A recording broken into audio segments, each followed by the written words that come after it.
Dios te bendiga. La iglesia de Dios Incorporada le invita a su fogata. Bendito el nombre del Señor.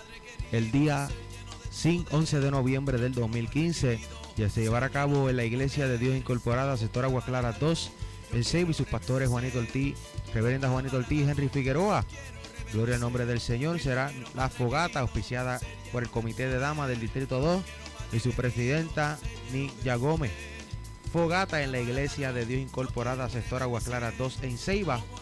Será llevada a cabo el 11 de noviembre del 2015 desde las 7:30 p.m. Auspicia el Comité de Damas del Distrito 2 y su presidenta Nidia Gómez. Dios te bendiga.